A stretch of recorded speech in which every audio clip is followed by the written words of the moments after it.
Amanda, dan juga Siti Hajar ada tak? Tidak hadir dulu. Hendrika tidak hadir dulu. Itu keterangannya mereka berdua gimana? Alfa. Oh, oke. Habis itu ada Nurholila. Baik.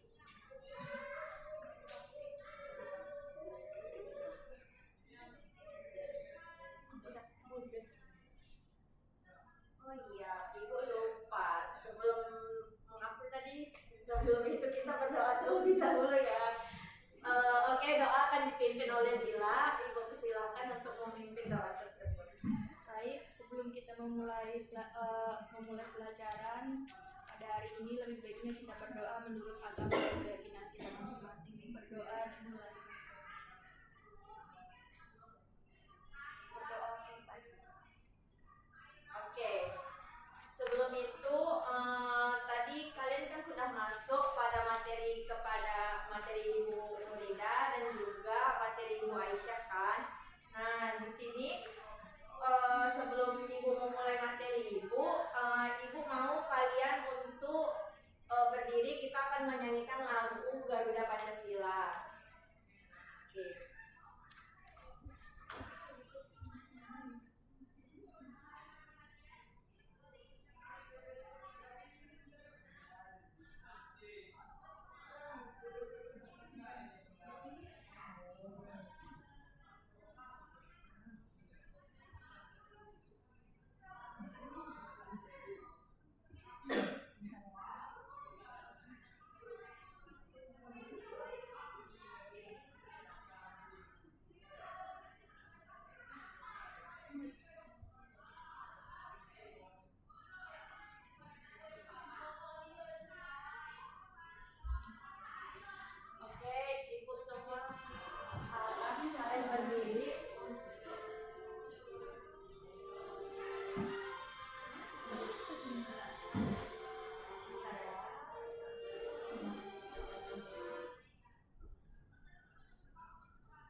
Nah, berdiri dong, anak-anak Ibu.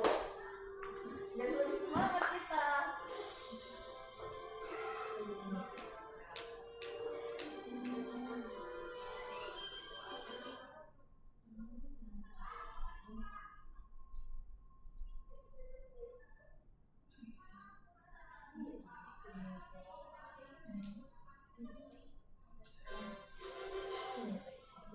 Pancasila, akulah pendukungmu. Patria proklamasi, sedia berkorban untukmu. Pancasila dasar negara, semangat dong. Pribadi bangsaku, ayo maju, maju, ayo maju, maju, ayo maju, maju. Oke, terima kasih. Silakan kalian duduk. Selanjutnya kita akan memasuki materi yang dimana materi kita hari ini adalah tentang mitigasi bencana. Nah, ada yang tahu nggak mitigasi bencana itu, Lara? Tidak. Oke. Di sini Ibu akan menjelaskan apa itu mitigasi bencana. Nah, mitigasi bencana ini sering loh terjadi di kehidupan kita. Nah, mitigasi bencana ini lebih ke serangkaian upaya yang dilakukan untuk mengurangi risiko dan dampak bencananya sebelum bencana itu terjadi. Mitigasi ini juga dapat dilakukan melalui pendidikan kebencanaan, pelatihan evakuasi, dan pembangunan infrastruktur tahan bencana dan penyusunan jalur evakuasinya. Dan mitigasi bencana ini juga penting loh penting di Indonesia karena merupakan negara yang rawan terhadap berbagai jenis bencana alam seperti bencana gempa bumi, banjir, tsunami, gunung meletus, dan tanah longsor. Oke, selanjutnya di sini ada jenis-jenis bencana alam. Jenis-jenis bencana alam tadi itu yang sudah Ibu jelaskan. Tapi menurut Undang-Undang Nomor 24 Tahun 2007 itu jenis bencana alam ini dibagi menjadi 3, yang dimana ada bencana alam, bencana non alam, dan bencana sosial. Nah, bencana alam itu meliputi gempa bumi, banjir, tsunami, gunung meletus, tanah longsor, dan kekeringan.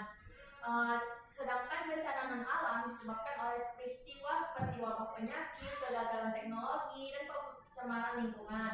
Sementara itu ada juga bencana sosial yang dimana ini lebih terjadi akibat konflik sosial, kerusuhan maupun tindakan terorisme yang mengganggu kehidupan masyarakat. Selanjutnya ada yang dimana Indonesia negara rawan bencana yang akan dibacakan Lila. Ibu persilahkan. Baik, terima kasih Bu.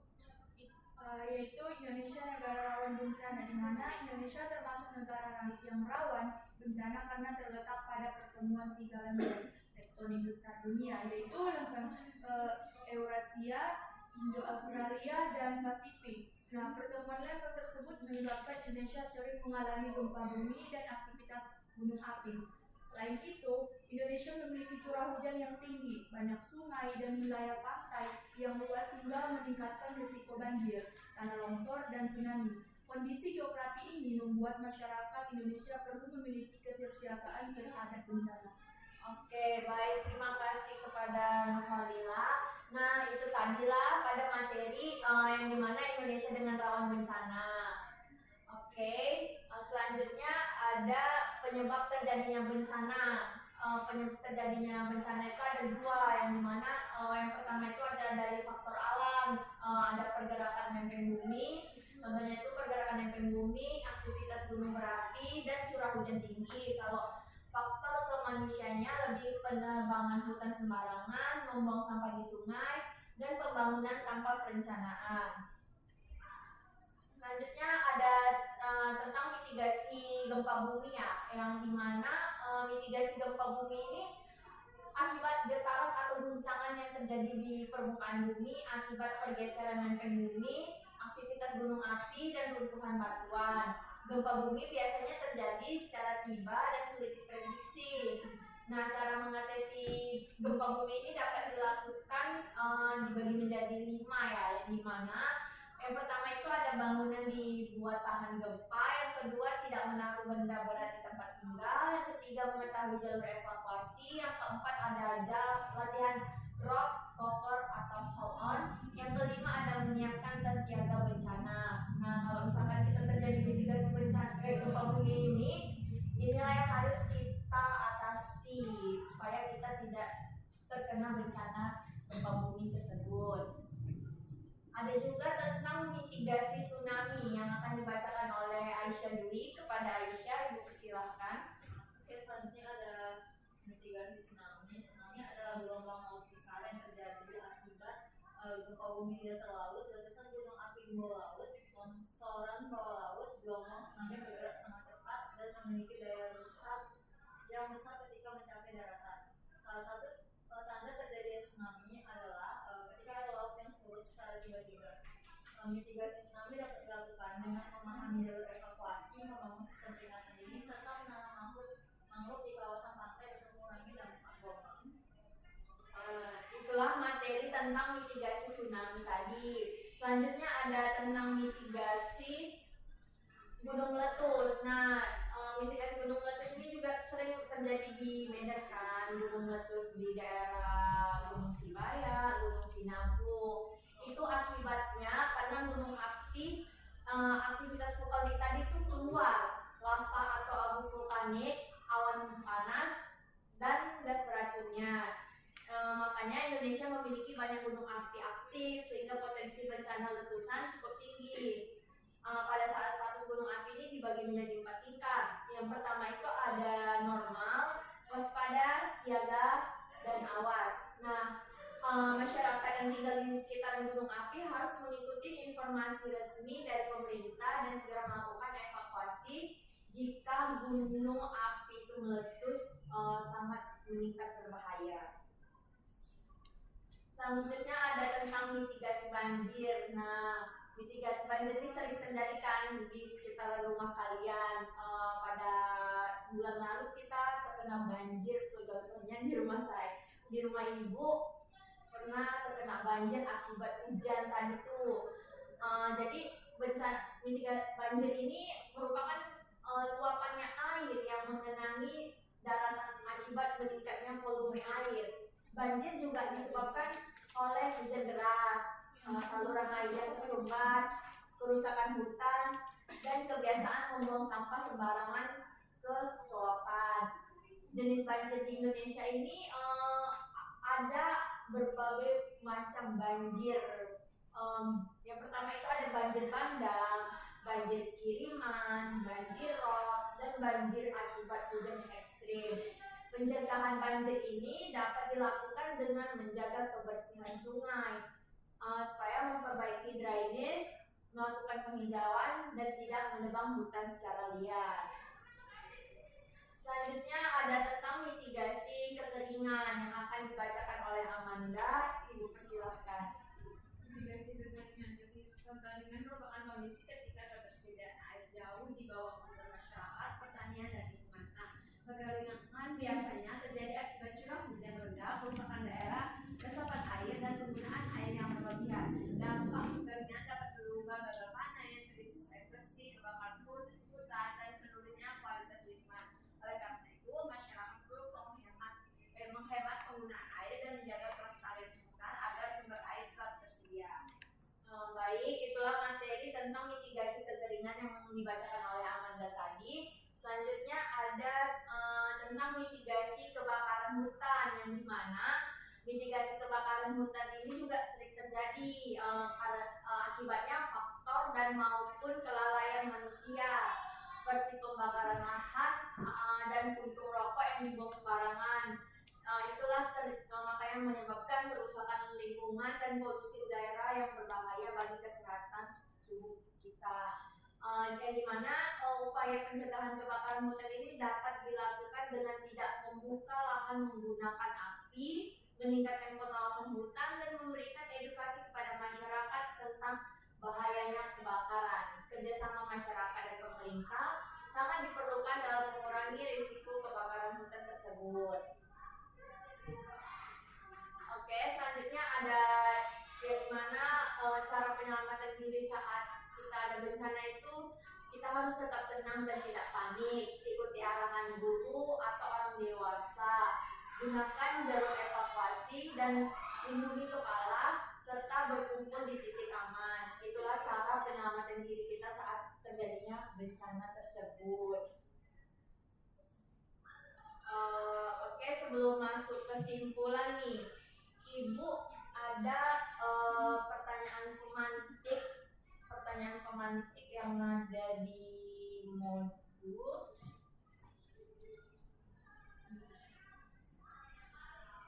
Pertanyaan pemantik itu oke, saya akan mau Aisyah untuk menjawab pertanyaan pemantik Ibu ya, yang dimana itu soalnya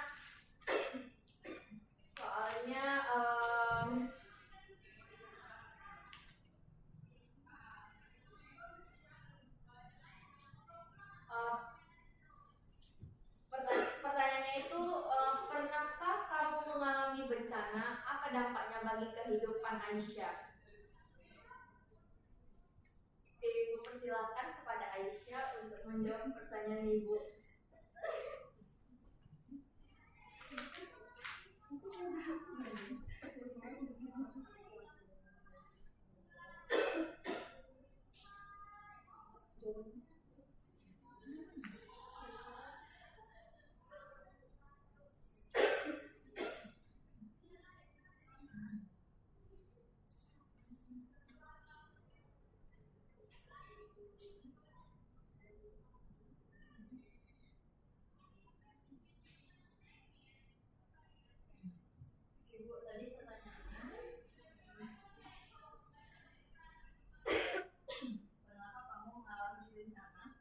apa dampaknya bagi kehidupan?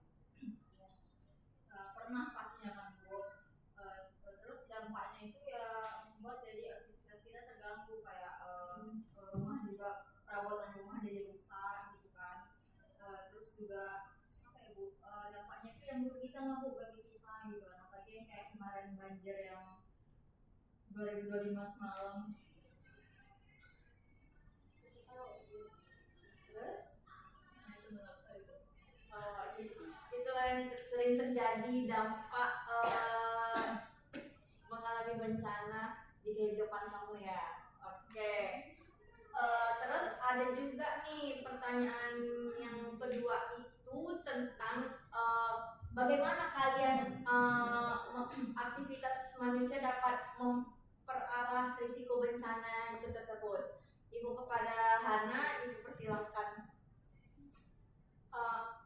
Apa yang terjadi aktivitas manusia mempengaruhi risiko bencana? Apa yang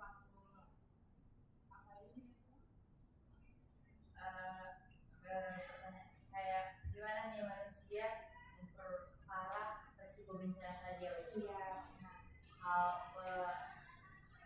Manusia itu dapat memperparah kalau seperti contohnya itu kayak buang sampah sembarangan, terus menebang hutan sembarangan, kayak terus menerus, terus tanpa ada deforestation Bu, dan membangun di daerah rawan yang dapat memperbesar risiko bencana seperti banjir dan lain. Oke, baik. Terima kasih kepada Hana. Selanjutnya itu ada yang dimana pertanyaan terakhir, bagaimana solusi yang kalian berikan atau untuk mengurangi dampak bencana di daerah rumahmu, Lara? Bagaimana solusimu untuk mengurangi dampak bencana tersebut? Solusinya itu Bu, dengan menjaga kebersihan lingkungan, melakukan penghijauan, tidak merusak alam, serta meningkatkan kesiapsiagaan dan edukasi mitigasi bencana di masyarakat. Oke, baik. Terima kasih kepada Lara. Nah, itulah tadi pertanyaan pemantik yang Ibu berikan. Sebelum itu, Ibu mau ngasih kalian LKPD terlebih dahulu ya, yang dimana LKPD ini dikerjakan secara individu.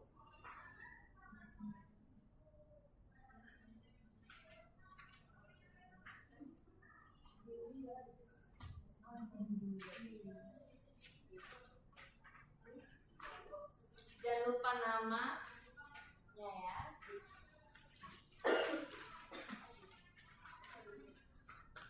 Ibu kasih waktu 3 menit untuk mengerjakannya.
Udah siap semuanya?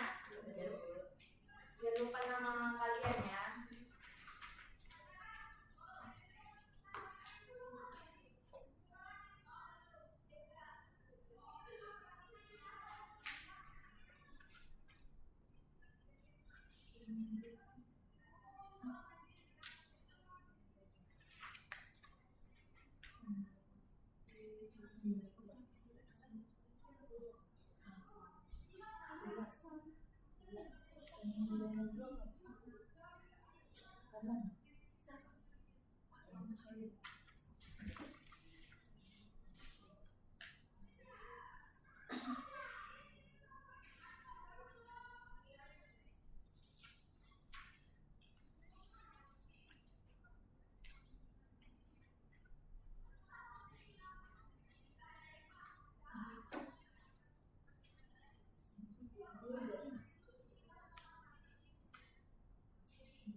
dipaparkan Aisyah?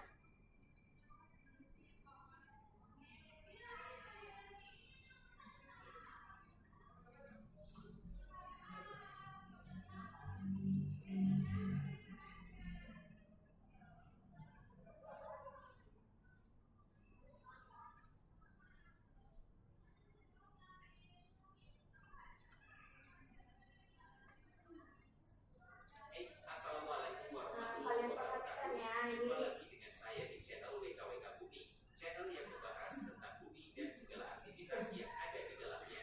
Kali ini kita akan belajar tentang bencana dan mitigasi bencana. Apa dan bagaimana sih? Wih, langsung aja.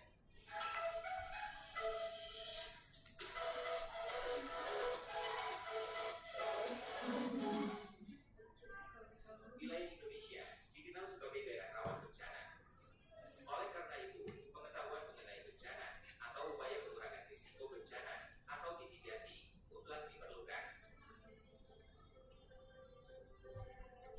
Menurut Undang-Undang Nomor 24 Tahun 2007 tentang Penanggulangan Bencana, bencana adalah peristiwa atau rangkaian peristiwa yang mengancam dan mengganggu kehidupan dan penghidupan masyarakat yang disebabkan baik oleh faktor alam dan atau non-alam maupun faktor manusia, sehingga mengakibatkan timbulnya korban jiwa manusia, kerusakan lingkungan, kerugian harta benda, dan dampak psikologis.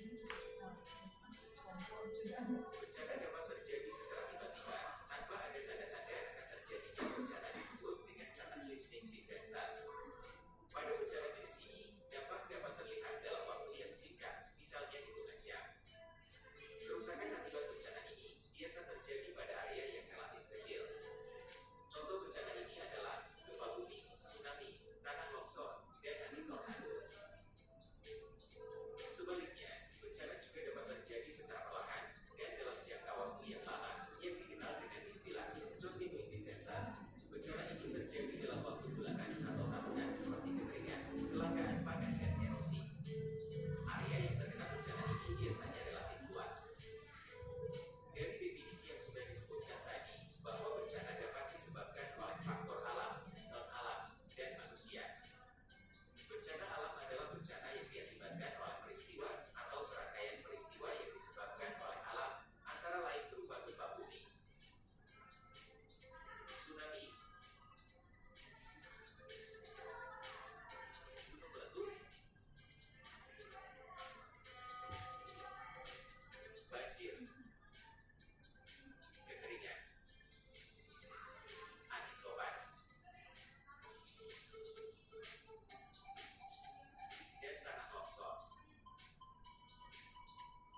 Bencana non-alam adalah bencana yang diakibatkan oleh peristiwa atau rangkaian peristiwa non-alam, antara lain berupa gagal teknologi, gagal modernisasi, epidemi, dan wabah penyakit.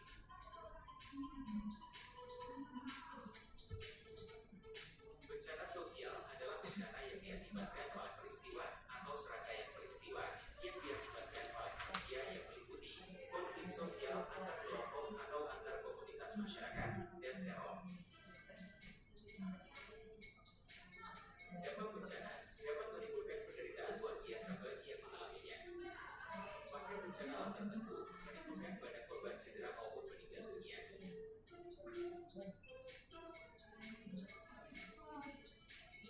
Selain itu, bencana alam juga menimbulkan dampak psikologis atau kejiwaan. Mengingat dampak yang luar biasa tersebut, perlu dilakukan penanggulangan bencana dengan prinsip dan cara yang tepat. Penanggulangan bencana tidak hanya dilakukan pada saat dan setelah terjadinya bencana, tetapi juga upaya pencegahan. Secara umum, perencanaan dalam penanggulangan bencana dilakukan pada setiap tahap berikut. Tahap prabencana. Dalam situasi tidak terjadi bencana, pencegahan dilakukan dengan cara mengurangi ancaman dan kerentanan pihak yang terancam bencana. Pemanduan dalam perencanaan pembangunan yang dilakukan oleh pemerintah atau pemerintah daerah melalui koordinasi, integrasi, dan sinkronisasi. Selanjutnya, menganalisis risiko bencana, melaksanakan dan penegakan tata ruang, melakukan pendidikan dan pelatihan teknis penanggulangan bencana. Langkah-langkah ini disebut sebagai mitigasi bencana yang dilakukan untuk mencegah dan mengurangi risiko bencana bagi masyarakat yang berada pada kawasan rawan bencana.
tentang penjelasannya mitigasi bencana.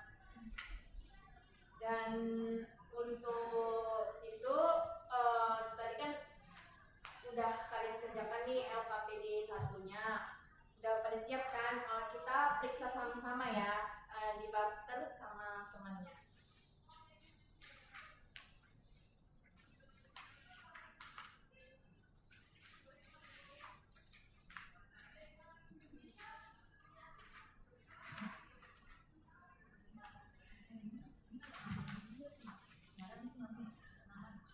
Aku upload kasnya dulu. Wih, ini terus ya.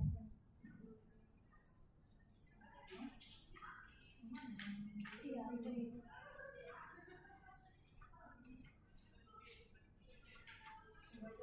Oke, saya persilakan kepada Aisyah untuk membaca soal. Soal 1, Undang-Undang Nomor 24 Tahun 2007 menggolongkan bencana alam menjadi 3, yaitu C. Bencana alam, non-alam, dan sosial. Ya benar. Siapa selanjutnya? Hana. Salah satu contoh bencana alam adalah B. Tanah longsor. Oke, benar. Kepada Amanda. Prediksi datangnya gempa secara ilmiah yaitu dengan melakukan B. Menggunakan seismograf untuk memonitor gelombang seismik. Ini selanjutnya lagi. Jenis tanaman yang dapat digunakan untuk melindungi pantai dari gelombang tsunami adalah C. Nipah. Ya benar. Bila. Penanaman pohon bakau atau mahu di sepanjang pantai untuk menghambat gelombang tsunami dan reboisasi untuk mencegah terjadinya kekeringan dan banjir. Kegiatan tersebut termasuk bagian penanggulangan bencana alam pada tahap A pencegahan. Oke, selanjutnya Hana. Upaya nyata yang dapat dilakukan untuk mencegah kemungkinan terjadinya banjir adalah I. Memusnahkan di balik sungai. Ya benar. Aisyah. Pernyataan 1. Keluar dari dalam ruangan. 2. Mencari lapangan yang sumur untuk berlindung. 3. Mendekati gunung yang tinggi. 4. Jika berada dalam ruangan yang sumur 2 meter. 5. Menghubungi pihak tertentu. Mitigasi yang dilakukan jika terjadi gempa terdapat pada angka B. 1, 2, dan 3. Ya benar. Amanda. Penyelenggaraan penanggulangan bencana pada tahap pasca bencana meliputi B. Rehabilitas dan rekonstruksi. Benar. Selanjutnya Lara. Kearifan lokal yang dilakukan oleh suku Dayak di Kalimantan Timur dengan melawan menebang pohon, membakar hutan, dan membuat ladang disebut tanah kulit. Ya benar. Terakhir pada Lila. Partisipasi masyarakat dalam pengurangan risiko bencana meningkatkan indikator peningkatan partisipasi dilihat dari perubahan perilaku masyarakat seperti C. Terbentuknya kampung siaga bencana. Ya benar. Oke, benar sekali 10 ya. Dan buat nama pemiksanya. Setelah itu bisa dibentuk angka ini.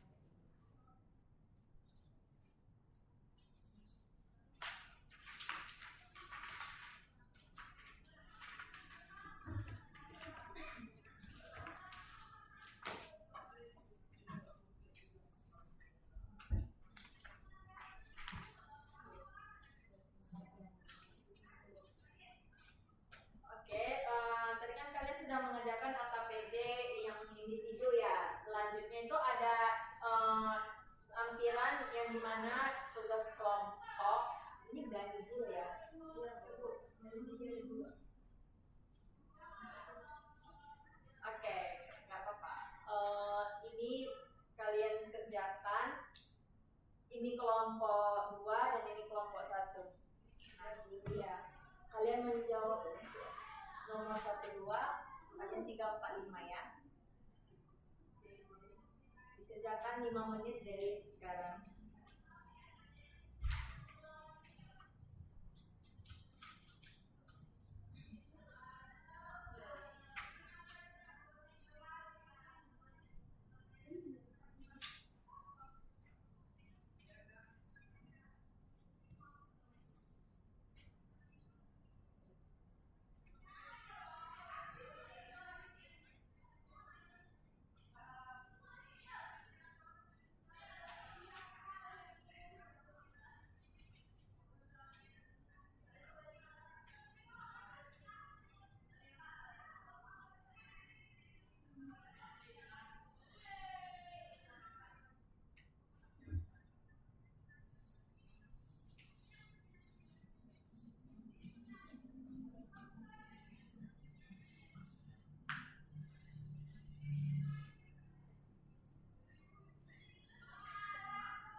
untuk semuanya?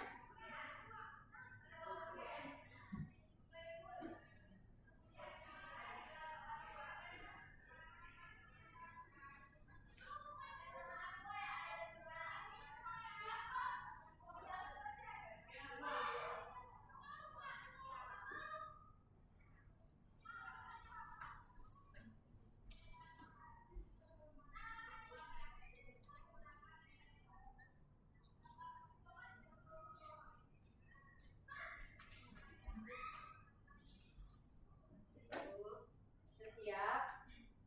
Oke. Kita persilakan pada kelompok 1 untuk menjawab pertanyaan nomor 1. Dipersilakan.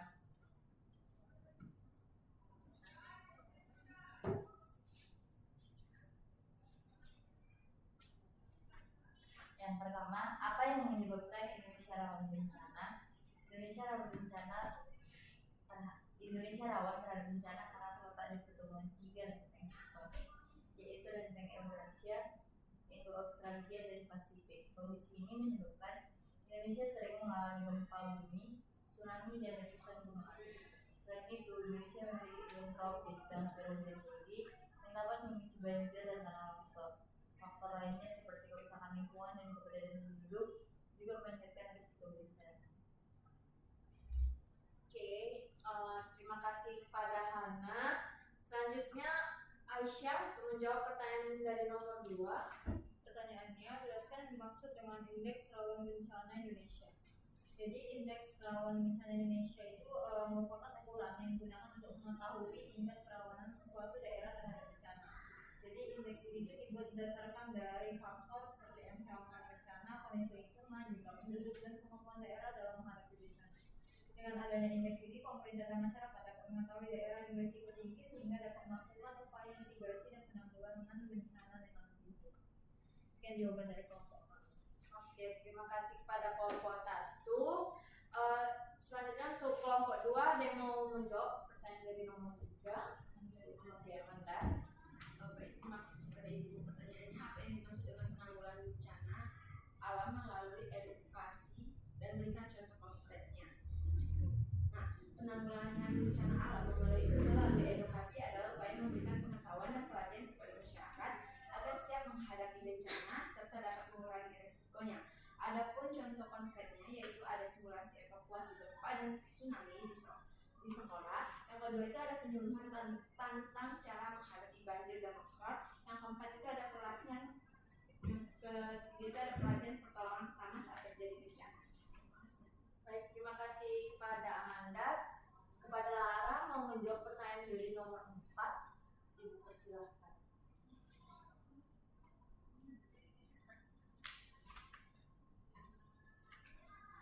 Pertanyaan nomor 4 itu sebutkan contoh-contoh kearifan lokal dan dalam penanggulangan bencana alam. Contoh kearifan lokal dalam penanggulangan bencana alam yaitu yang pertama tradisi masyarakat Simeulue di Pulau Simeulue yang mengenal istilah Sumong sebagai tanda peringatan tsunami. Yang kedua itu rumah adat Panggung di daerah rawa untuk mengurangi dampak banjir. Yang ketiga itu sistem daerah sering di daerah pegunungan untuk mencegah longsor. Yang kelima terakhir itu penanaman hutan mangrove di pesisir untuk mengurangi abrasi dan tsunami. Baik, terima kasih kepada Lara. Yang terakhir akan dijawab oleh Novella. Bisa menjawab pertanyaan dari nomor 5. Oke, persilahkan. Baik, soalnya sebutkan hak dan kewajiban masyarakat sebagai bentuk partisipasi dalam penanggulangan bencana.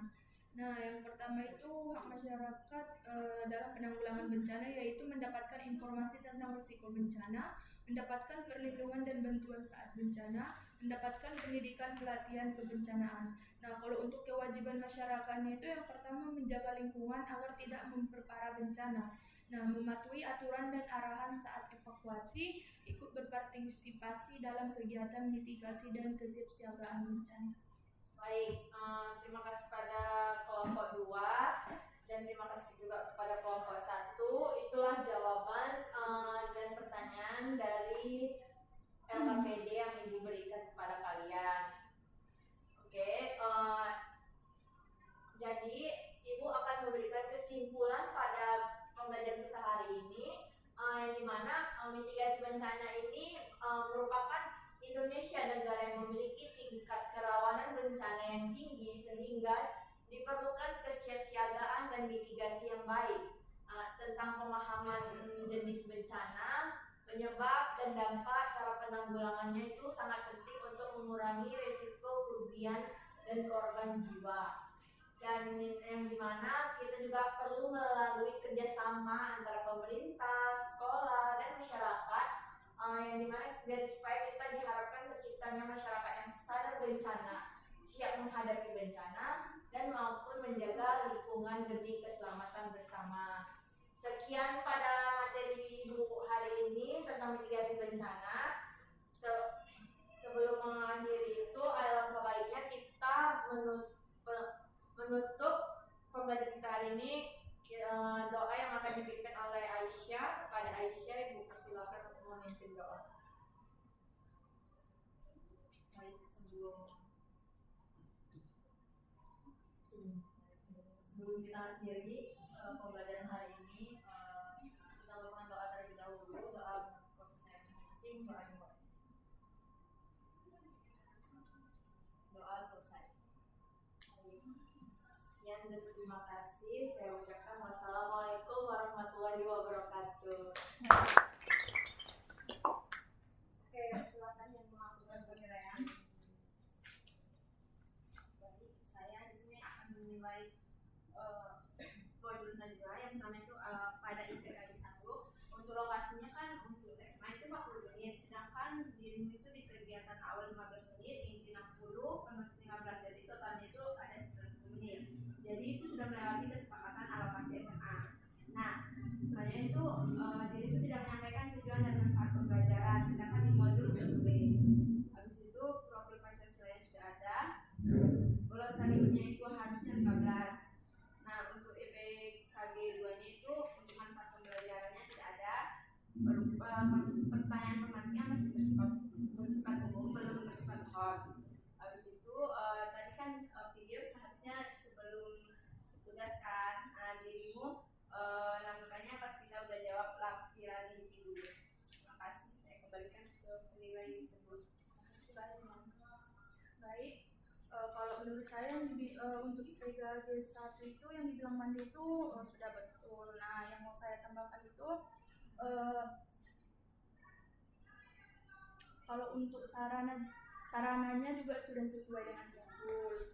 Nah, untuk PJBL-nya juga sudah sesuai. Tetapi kalau menurut saya di mana tadi yang dibilang si Manda untuk soal pemantiknya terlalu umum dan untuk soal latihannya juga terlalu umum sebenarnya.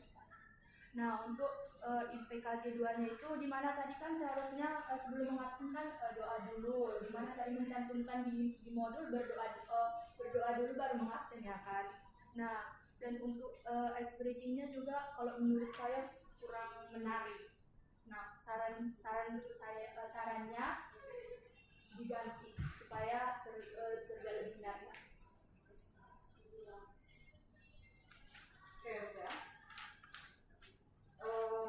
Kalau dari itu ya, tapi memang yang disampaikan sama kedua teman ini memang betul. Ini menggunakan PJBL, tapi kalau ibu bilang sih tadi kan sesuai modul. Kalau ibu bilangnya proses pelaksanaan yang dilakukan oleh Najwa ini tidak sesuai dengan modulnya. Kenapa? Karena kan katanya Najwa tadi menggunakan PJBL, tapi apakah ini ada produknya? Enggak. Kalau berbasis project berarti itu sudah ada hasilnya, ada produknya, berarti bentuk LKPD-nya juga jangan seperti itu. Misalnya produknya apa? Ini apa sih? Tentang mitigasi. Kira-kira produknya apa? Mungkin gimana caranya? Kita dari sederhana saja. Ya memang PJBL itu juga boleh saja awalnya kan berawal dari masalah juga boleh kan? Atau mungkin kalian langsung membuat prakarya tergantung dari masing-masing gurunya. Kalau misalnya ini berbasis sebuah masalah, misalnya apa sih upaya mitigasi yang dilakukan oleh peserta didik ketika terjadi gempa? Bisa nggak itu dilakukan di kelas? Simulasi kan? Nah itu kan harusnya bisa. Itu apakah divideokan atau mungkin pokoknya intinya ada hasilnya. Itu sama sekali nggak dilakukan oleh Najwa. nanti kalau dari pelaksanaannya Ibu juga agak bingung dengan alur proses pembelajarannya. Iya enggak? Kalian bingung enggak? Tadi apa pertama? Kan ada materi, ya kan? Terus habis itu video. Terus habis itu ada apa ya? Kayaknya seolah-olah terbolak-balik gitu loh. Jadi apa yang sudah dituliskan ya karena tadi sintak yang dituliskan di sini itu enggak jelas, makanya dia juga melakukan prakteknya juga enggak jelas, bingung mau arahnya seperti apa dan kemana. Nah, terus habis itu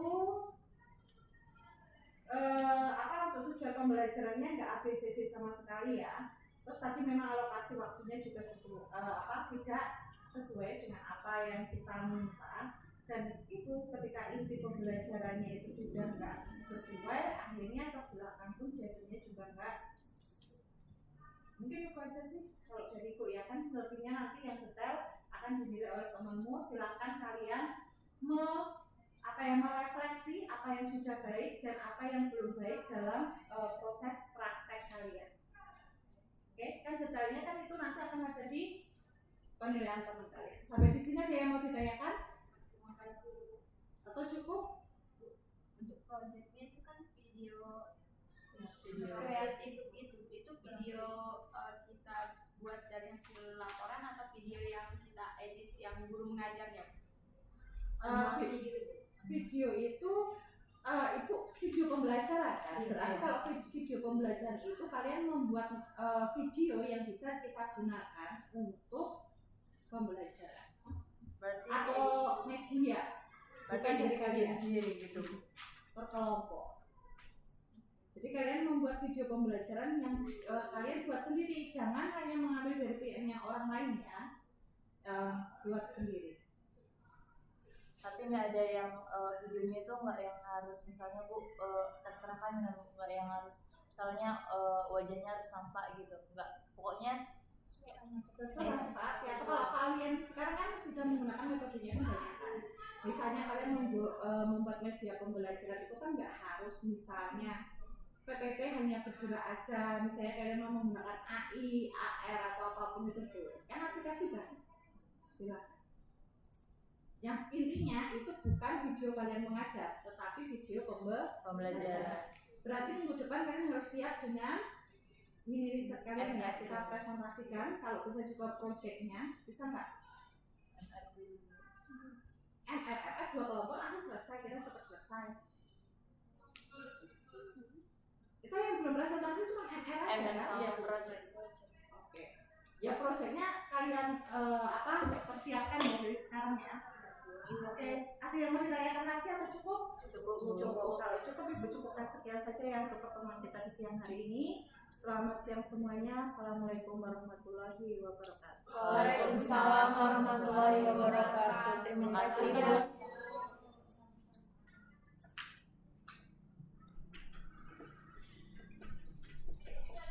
Mikro Don. Berarti kita tuh nggak tahu. Ya sebenarnya